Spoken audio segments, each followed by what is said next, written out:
What's up, you guys? We're here for our weekly energy oracle forecast, where we are getting our spiritual and energetic weather report for the week ahead.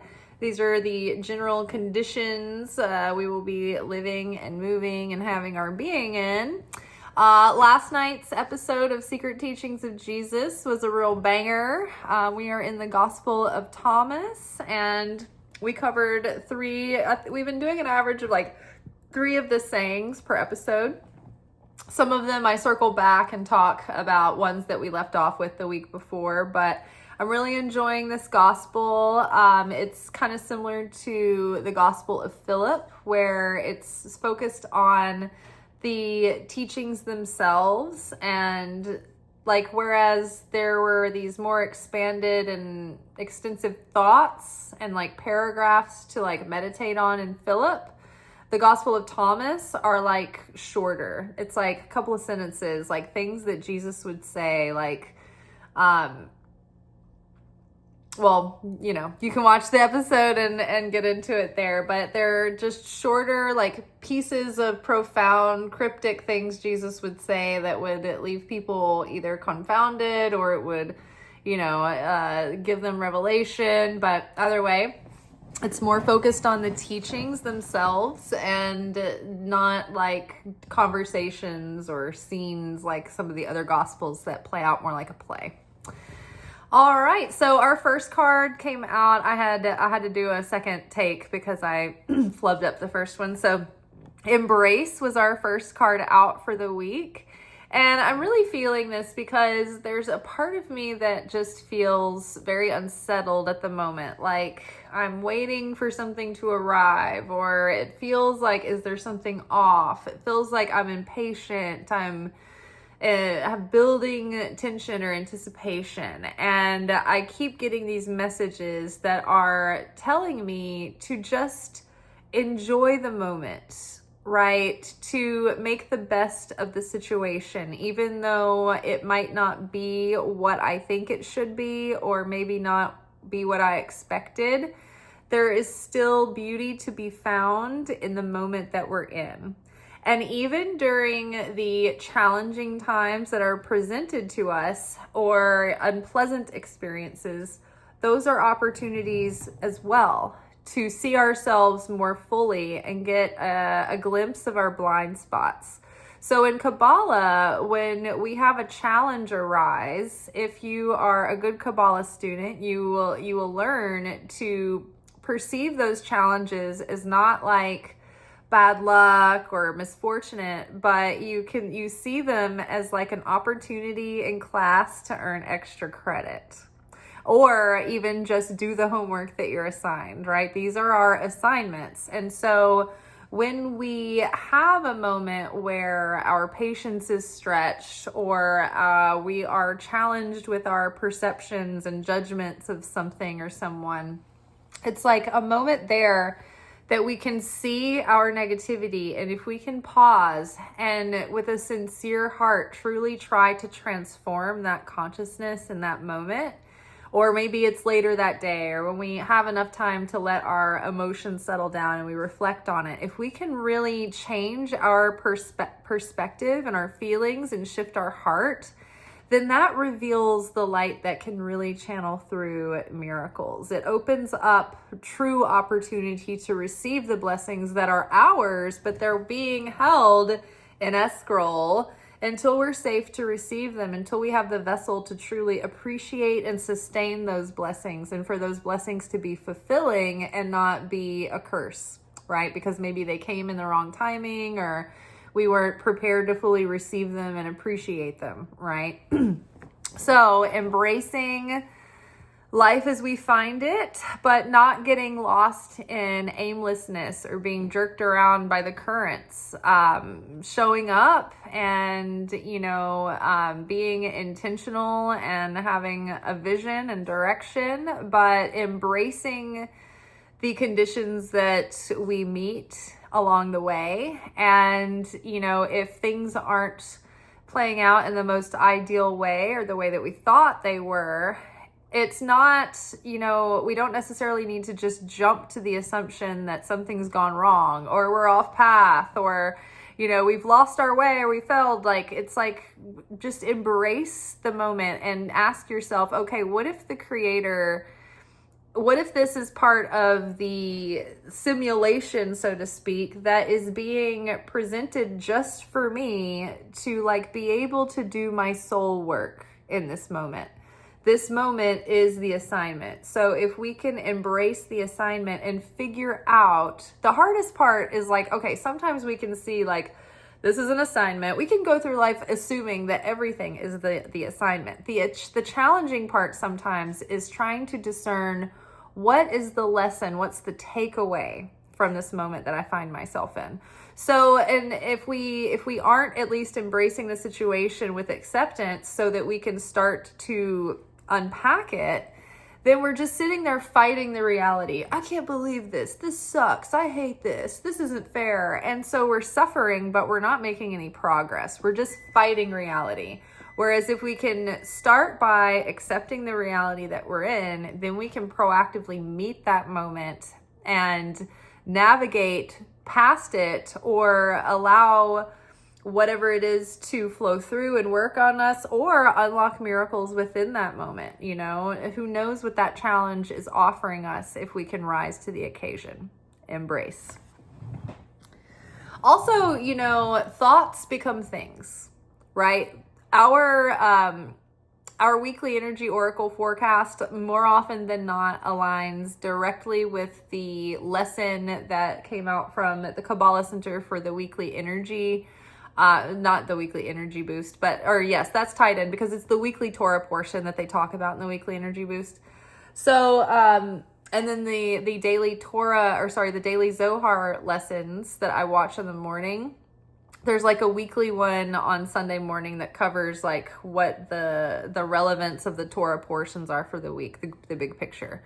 And so this morning they started talking about how our thoughts are the seed level of everything and how our thoughts become things. And if we nurture the dragons, then we're going to have destruction in our life. But if we feed the positive thoughts, the nurturing thoughts, right, then we're going to have fruits that are blossoming in our life. So it's like, which ones do we feed? Because every thought then becomes judgments and follow-up thoughts and story and feelings and emotions and, more judgments, more perspectives, more narrative builds on. And so then you've got this whole world going on inside of you that is going to lead to judgment and actions and choices. And so those thoughts flavor everything that pours forth out of you. So we have to go to the fountainhead and make sure that we aren't contaminating the water at the source of the spring. So to be able to watch our thoughts and the way that we perceive a situation and the thoughts that we have about that, to be able to detach from those thoughts. These thoughts, they're just passing through like clouds. I don't have to latch on to them. I don't have to own them. I don't have to claim them as my own or believe that they're true just because I thought them. I can cultivate the thoughts in my mind. So I can weed out the bad thoughts and instead replace them with a better thought. And the thing that we need to do there is, ask, like, bring God into prayer, bring the Holy Spirit into prayer. Like, I know that I'm having this thought that does not serve me or my highest good, or my the growth and the revelation of my soul. But what would it be a thought that would be more in alignment with the Creator's thinking? How would the Creator think about this? What is a more loving thought? Can you help me perceive this in a different way that helps me choose the better thought? Sometimes we don't want to choose the better thought, but maybe you can just help me to want to choose the better thought, and really get that prayer going. And the thing is, I saw this great it was like a little mini sermon today by this Episcopalian priest that I follow. And he was talking about the rolling away of the stone, and Martha concerned that there's going to be a stench. If we roll away the stone, like Lazarus has been dead for like 4 days, like it's going to stink. And so the angle that he was coming at was that we so many times would rather leave the stone in place, not deal with the rotten, dead parts of ourselves, and not be faced with the stench of the truth and the rottenness. And instead, we just want to keep it clean. You know, we'll say a prayer about it and that's it. But the thing is that, and it's funny too, because I was just watching this episode, everything in my life synchronizes to the freaking portions, the Bible portions, the Torah portions. I didn't know this, but I guess Catholic people read like certain pieces of gospel throughout the year at certain times too. So I guess I was raised in some feral church that we just did, you know, I guess whatever we felt like that week. But so I'm sitting here watching The Chosen, and I just finished the episode where Jesus raises Lazarus from the dead. And the disciples were talking about it after the fact. They were like, I wonder why he just didn't like do it from a distance. Like, why did we need to come back and do this and be involved in it? And they came to the conclusion that like, well, first of all, Jesus needed us to be here and see this and witness this so that we would all truly, fully believe 100% that with everything, not just like some things, but also to be an active participant in taking action. I know for myself, I was raised in the kind of around some Christians that would be like toxically passive, and they wouldn't take active action to improve their circumstances or take ownership. It was like they wanted to just say a prayer, and they thought Magick Jesus would just roll in and do everything for them. And when nothing started working out and nothing started to develop, it's like they were like, well, I guess just Lord wasn't willing. But it's like they didn't take any action. They weren't involving themselves. And so Jesus wants us to pray for support, pray to the Father, right? Because then he said at some point, he was like, look, there's going to be a time where you're not going to come to me for anything anymore. You're going to go directly to the Father. Like, you're not going to need me as your intermediary. Like right now, when you want something, I ask the Father to have it done for you. But there will be a time coming soon where I will have come and done my thing, and then you will just go directly to the Father. It's you and the Father. You're going to be asking directly for those things. So we should pray, but it should be prayer for support to help us take the actions necessary, not for Magick Jesus to come in and do it for us. In screenwriting, they teach that only in bad writing are the characters and the whole plot like coming to the big like, you know, crux point where they have to like solve the big issue to save the movie or to complete the story. And then they're like, in bad writing, like you put the character in peril, and then you've painted yourself into a corner and you don't know what else to do. So something swoops in miraculously and saves the day. That's bad writing. It doesn't add up. It doesn't make sense. There's no organic motivation for this to happen, right? So too, bad writing in life, if you're just waiting for everything to be resolved for you, it's like, well, that's not really living in a state of like illumination or enlightenment. It's just passive plausible deniability and inactivity, and you're not participating in your own life and taking ownership and responsibility. So there's like this paradox there too, because we can do everything, we can put all our effort forth, and if like those efforts aren't blessed, or if it's not meant to be, and it's not, that we're going after something that's not truly ours, then it's not going to work out, right? So it's like, but God doesn't want us to just sit back and wait for him to do everything for us. What's the point of living if that's the case? Why would we be given a body and free will and a life? So then that also, if they're watching us on the TV from heaven, It's not going to be very compelling story, is it? So we must pray and get the support and realize that we're conduits. We're like channels, we're tubes, and we channel the light through us. And it's an active thing that we have to participate in, and we have to prime the vessel to be able to receive that light, to draw that light down. So there's work for us to do, but we can't take the credit and think it was all by our doing, because not only will that leave us burnout and tired and failing and depressed and distraught, but it will also give us a false sense of arrogance and hubris about something that we're taking credit for things that we don't have we're powerless over anyway, right? So it's this paradox and a balance of giving all of our honest effort, putting our heart, soul, mind, thoughts, strength, action into the thing, but also believing that it's God, the force of God, that is acting through us to give us the strength and to give that divine inspiration into the thing that we're doing, and to put that Midas touch so that the things that we're doing are blessed. But in doing these things and our activities that we're taking part in, we have to make sure that we're at a seed level of consciousness that is getting us off to the right start. So planting the right seeds, planting positive seeds. All right, so we have this. So yes, watching for those toxic thoughts that are spoiling and ruining everything. So the toxic cards coming up, these look like kidneys. So I don't know if anybody needs to do a big water flush or, put the Coca-Cola down. But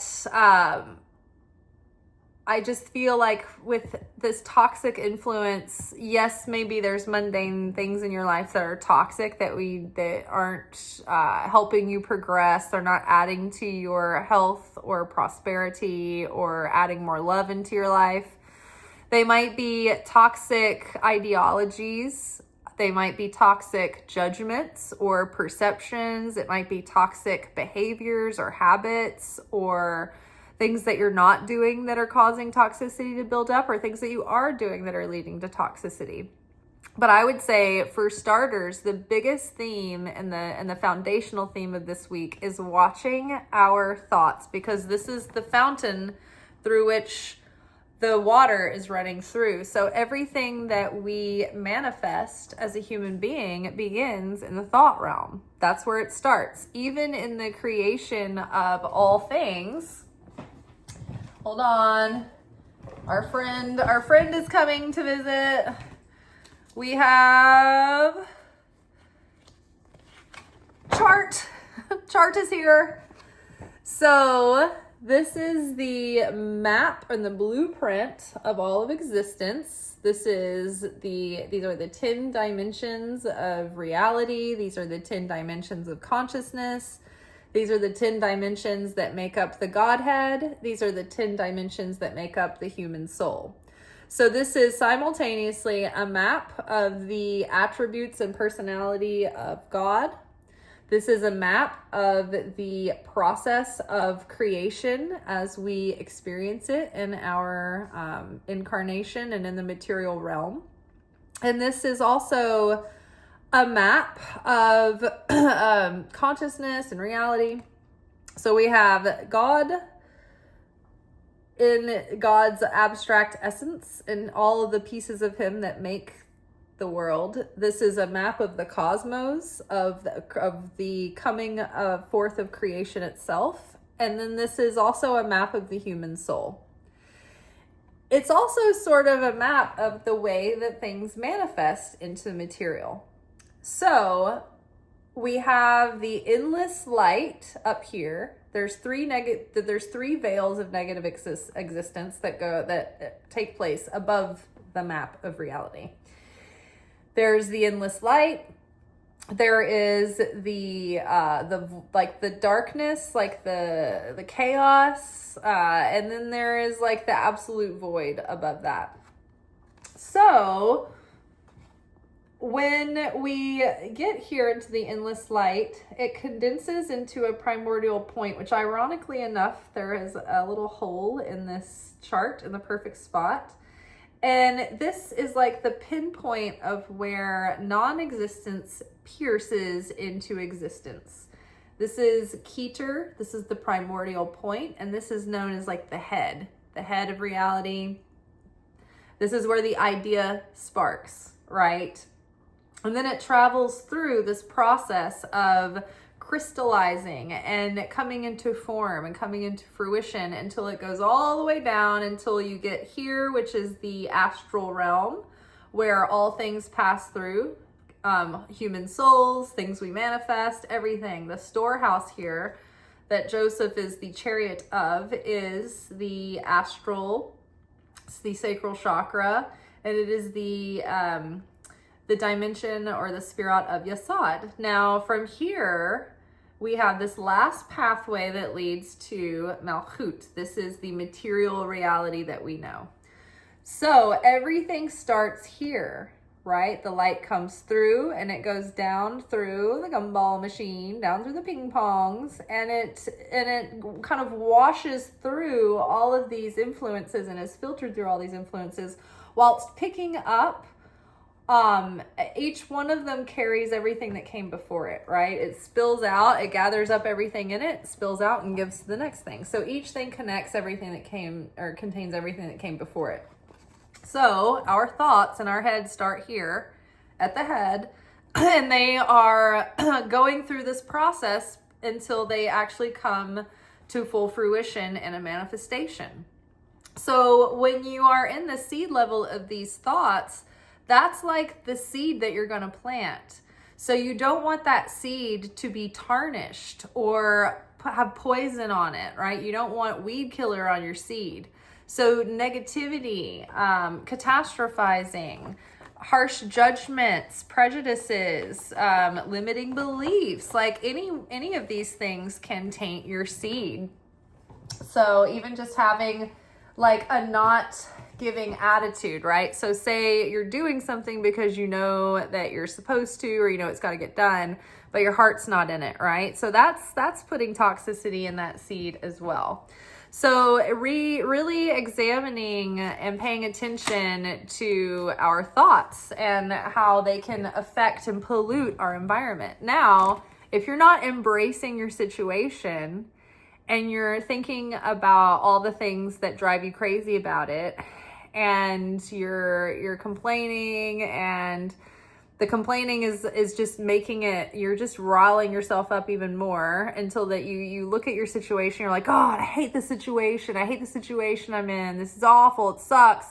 Then it's like you have created a toxic poltergeist around you, and you've created toxic energy, and now you are having to deal with like chaos pollution, energetic vibrational pollution all around you that's affecting everything you're creating and everything you're doing. And other people that are coming into your situation, they can feel it. They're like, oh, something's toxic here. I can't put my finger on it.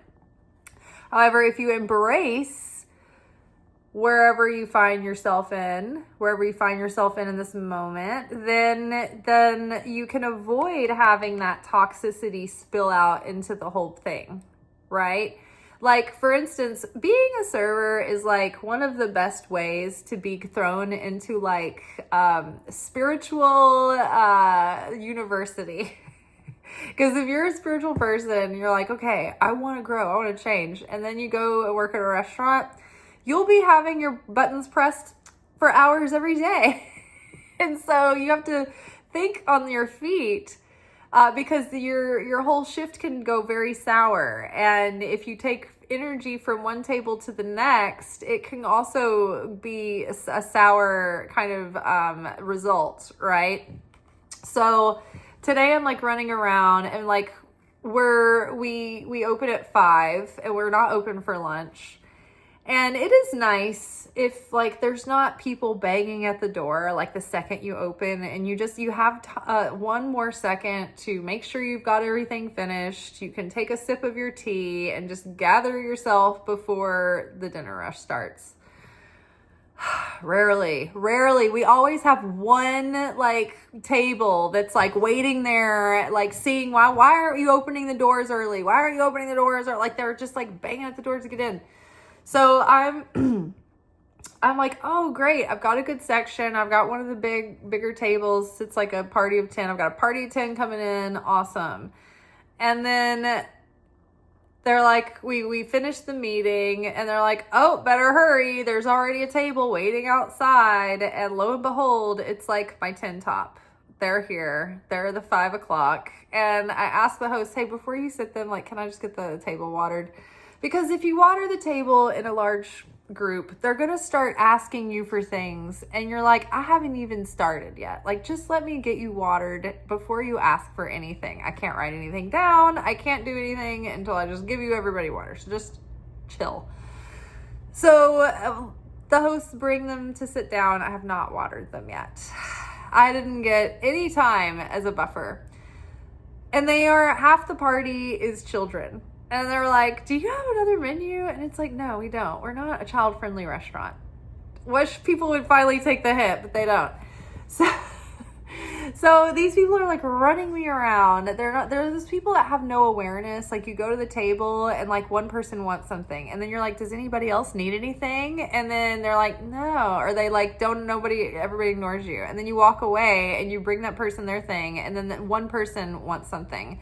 So you're like being ping-ponged back and forth for like one thing. Meanwhile, you're getting other tables. They need things too. And it was just like every one of my tables, the beginning of the shift were just so needy. And it was like no reason for it. And I'm just trying to like stay positive. And then I get another table in the middle of all this. They're like, we had to walk in. We got another 9 for you. Well, you can take it outside. Well, this is like having your section in 2 different restaurants. That's how big the building is. So I'm like running to the patio to like deal with these people. Then I'm running back inside to deal with these people. And it's just like, I'm getting ping ponged around. But it would have been really easy to greet that second bigger party with like exasperated, annoyed, like not over it. But they actually turned out to be like really nice, warm, friendly people and a fun group to take care of. And we were all, laughing and joking around and everything. And it turned out to be fine. But you see how that if you're not embracing the situation, like as annoying as that first family was, I was just trying to embrace the situation. They were there for an 80-year-old's birthday. I wouldn't want them to have a bad time, like just try to embrace the situation. And I knew I was like, oh my God, why is every shift like the most like annoying test? Like, hello, Liz, you could never just come in and like, make an honest buck the easy way. It's like, no, we're going to put you really through the ringer and really have you reveal the full light of your soul all in one shift. We're going to build Rome in a day. How about that? Hold on tight. So trying not to get toxic is very difficult in the times we're living in right now. But if we can find something about every day, some way to embrace the moment that we're in and find the joy within that and find the love and the goodness and the beauty within that, then we can cleanse the toxicity. We prevent the toxicity. All right. And feel. All right. It's like feeling our feelings without being completely controlled by them or completely inebriated by them. If you're feeling feelings that you deny or you repress or you cover up, they're going to persist and they're going to fester and they're going to become toxic. So we can't deny the feelings that we're having. We have to acknowledge those feelings.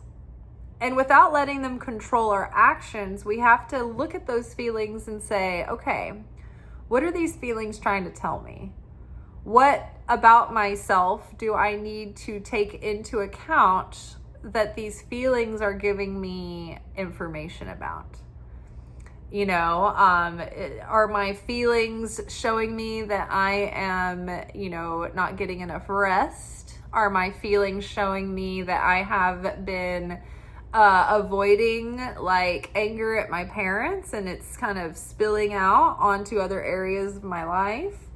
Am I ignoring the fact that I feel kind of like a sense of grief, you know, for certain things? Like, am I feeling like I am, you know, going through the motions and I've flatlined and I'm not growing? Like, what are your feelings telling you? But the thing is that you need to take some time and observe the feelings and add, like, bring in some logic and some reason and some wisdom to those feelings. Don't deny the feelings. Don't try to avoid or suppress the feelings. Feel the feelings, try to learn from the feelings, and then try to take an informed approach to the action that you take. But what would be opposite is, I'm feeling freaked out. I'm going to take an action in my fearful state. I'm feeling stressed out. I'm going to take an action based on fear. I'm feeling frustrated, so I'm going to pop off and it's going to feel good in the moment, but then that's going to lead to negative consequences, right? I'm feeling a craving for this ball gown from Selkie, and it's really hard not to buy it. And what if I just acted on impulse because it just feels so juicy to do so, right? So it's like, we don't want to be in effect consciousness, right? We want to be in cause consciousness. So feeling our feelings, observing our feelings, but we don't necessarily have to act on those feelings. We can choose with free will and sovereignty proactively the choices that we're making and the actions that we're taking, while still letting our feelings tell us valuable information, right? But our feelings aren't always trustworthy. Sometimes our feelings can mislead us, right? It's not as simple as like, follow your feelings, you know? It's like, that's why the kind of phrase like follow your heart, it can be misleading, because if you're confusing your heart for your emotions, then that will lead you down a wrong path. But your heart is legitimately an information processor, much like your brain. And it is like an intuitive processor. And so in some ways you can listen to your heart. Your heart is telling you things, but you can't necessarily listen to your emotions. Those are separate. Like, you feel your emotions in your heart and with your heart, but the emotions aren't the thing that you should necessarily listen to. You should go below the surface of the emotions. Think about the emotions as the surface level of the ocean. The surface level of the ocean changes. It can get choppy, it can be still, it can be like glass, it can be like huge waves. If y'all ever watch those viral videos of the North Sea, it's freaky. Oh my God, it's so scary. I've never seen like just water be so scary. But just below the surface, it's always the same. It's just beingness under the surface. So you want to like drop down under the surface of the choppy emotions and go deep into the heart, where it's grounded, it's consistent. It's not shaken up by the winds and the elements above. Ooh, and so if we can get really in touch with those feelings without letting them control us or bring us into a state of emotional inebriation, and then we can embrace the situation that we're in, I think we're going to start cleansing the toxicity that we're picking up on, and that is going to add fire to our solar plexus chakra here. So the solar plexus chakra is the third chakra. So like the root chakra is like down at the base of the spine, right in that taint area. And then the sacral chakra is here in like the reproductive area of the pelvis. And then the solar plexus chakra is right here, in the like above at the top of the ribs. And so what that chakra rules is like our feelings of security, our feelings of self-worth, self-esteem, confidence. This is that intuitive area where we're like, I have a knowing. Like, I feel it. I know in my heart. I know deep down. That's the knowing. When we have that gut feeling, like, oh, I felt it in my gut. That's sacral chakra. That's also a center of psychic power and intuition. But that when you're like, I know something without knowing it, that's the sacral chakra. And so we have, like, when this chakra is strong, we feel supported by the universe. We feel secure, right? What is it? We have something going on in Cancer right now that is like, maybe Jupiter had moved into Cancer, but it's highlighting like what feels secure, what feels insecure for us. And it's like highlighting things that we want to do to build our security and build that emotional strength, but also our environmental security around us. So it's like if you have a strong sacral chakra, you've got strong self-confidence, you've got strong self-esteem, you feel a strong connection and an open like flow of divine inspiration and communication from God. You feel that God has your back. You feel the universe has your back. You feel supported. It's like your trust is stronger. So when we embrace a situation that we don't understand at first glance, it takes trust. It takes trust. So by strengthening our trust, right? This is an exercise of strengthening that trust. We have to put ourselves out on a limb a little bit. But the stronger we trust, the more that we can embrace the situation and the more fulfillment we can find within any given moment. And it's not going to be dependent on the changing circumstances. But this is true lasting fulfillment and joy that endures beyond the changing of the circumstances. This isn't something that is dependent on an outer influence, but it's something that is sustaining regardless of the outer influences and outer circumstances. So it's and we are all feeling a bit less secure these days with the heightened tensions of the basically world war that's going on right now, political tensions and things like that are happening at home. The economy is crazy. Gas prices are unbelievable.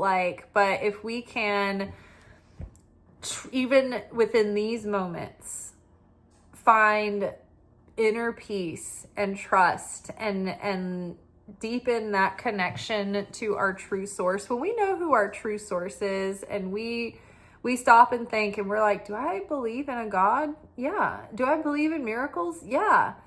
Do I believe that everything in my life that has played out, that I've had like near-death experiences after near-death experiences, so what kept me alive? God kept me alive. I've been in dangerous situations. God kept me alive. God is taking care of me every step of the way.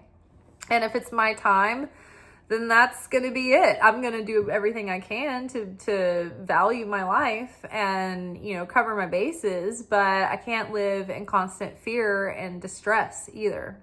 We're doing the best we can, and we just have to continue to do the best we can and hope that miracles help the ends meet, right? And Revelation. This is the book of Revelations. It's all playing out right now. Kidding. Which that book has always been a big favorite for imperialists who want to scare people into submission. But what they don't teach is that the book of Revelations was written in code as empirical protest. And so these were protest writings that were being sent back and forth. And people by people at the time, it was like this protest style of writing. And so they would have to use this very symbolic, draconian language and imagery to suggest all of these things that the empire was doing without letting it be known that they're talking about the empire, because these scrolls could be just intercepted, right?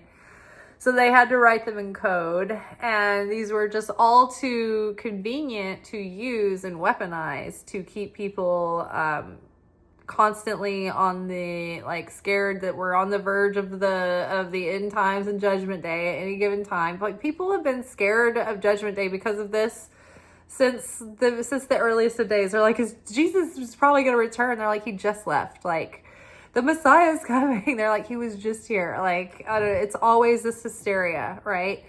So the revelation here, like, if we can embrace the moment that we find ourselves in, then it frees up our mental landscape to have insight and clarity and see things with a different set of eyes and see things from a bigger picture and try to see the bigger vision. Right? So if we, can let go of our grip on what we think everything should be how we think everything should be playing out, then we're open to be able to perceive truth, right? But if we're going around wearing our own truth goggles, well, this is not the way I see it, then we can't be open to truth. We're only open to whatever is an echo chamber of what we already want to see. So something is going to be revelatory this week. Big revelation, and hopefully that revelation is going to help us sort through these feelings. It's going to help us eliminate toxic influences and toxic buildup as a result of all of those maybe repressed feelings and confused thoughts. And then, one of the things I was learning about in one of my classes, because this is the 12 days of Aries. And so each day after the first, after Aries new moon, and a day is like starting at sundown to the next day's sundown. So each day corresponds with the astrological sign in order throughout the year. And so each day we go through these challenges that are specific to that astrological sign. And if we can embrace that and kind of work with these challenges and let ourselves be transformed by these challenges, in those unique, from those unique ways every day, then it actually plants a positive seed for that month ahead. So for instance, the day of the new moon recently, it was the Pisces new moon in the Gregorian calendar, but according to the Jewish Kabbalah calendar, the lunar calendar, it was the Aries new moon. So starting sundown this past Wednesday was day one. So sundown Wednesday to sundown Thursday was Aries energy. And it was about decentering the self and thinking about how we can be a beneficial presence to others and to the world. And thinking about others instead of thinking about ourselves first. Then day two, Thursday to Friday, was like Taurus themed. So it was about, getting out of our comfort zone and doing something that's not so familiar, right? And then the next day, the kind of moment we're in now as I'm filming this is Cancer.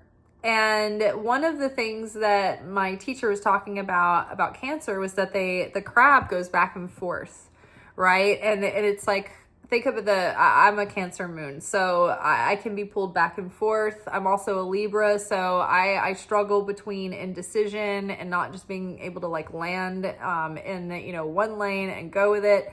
It's like back and forth. I can see both ways.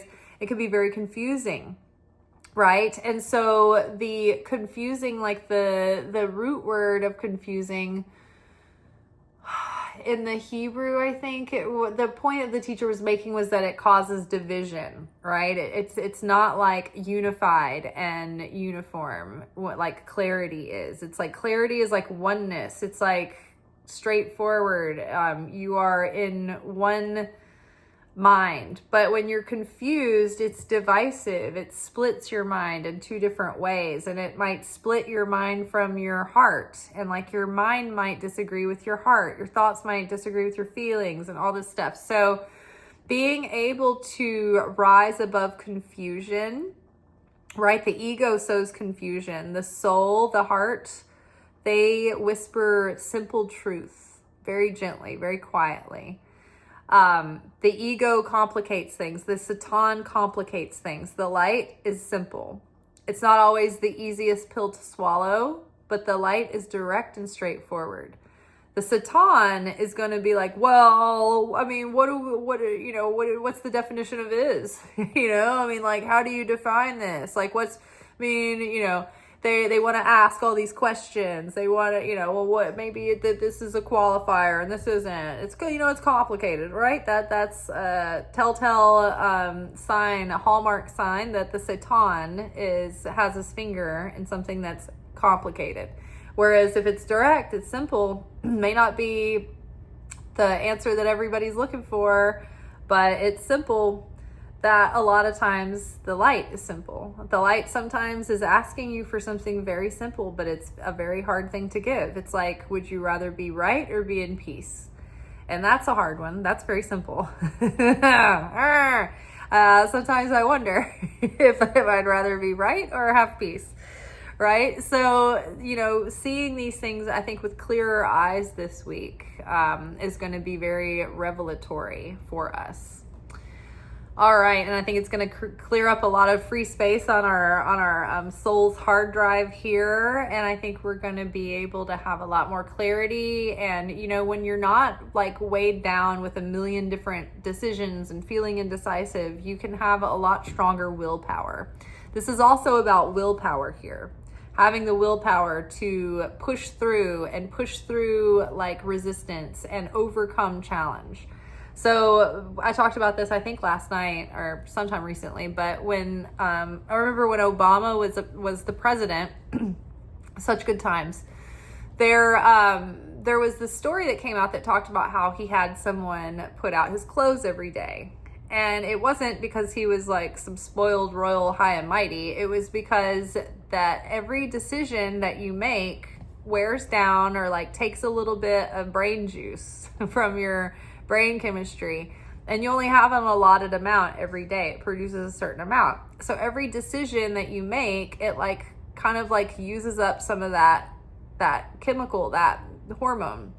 And so every decision starts to wear down your willpower, because apparently it's the same sauce that helps you make good decisions for yourself and have the willpower to choose correctly, right?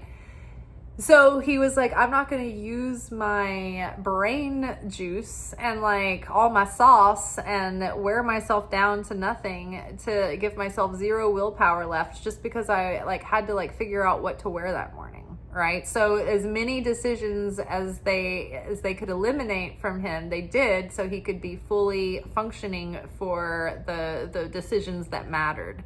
And to have the willpower to make, the right choices and follow through on the duties at hand.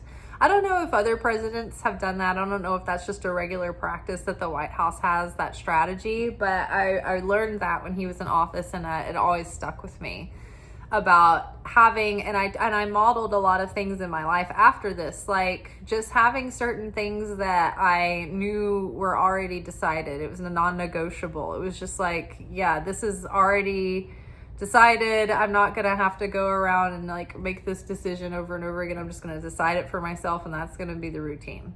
Right. And that frees up my, willpower for things that are more important or different things that come up every day.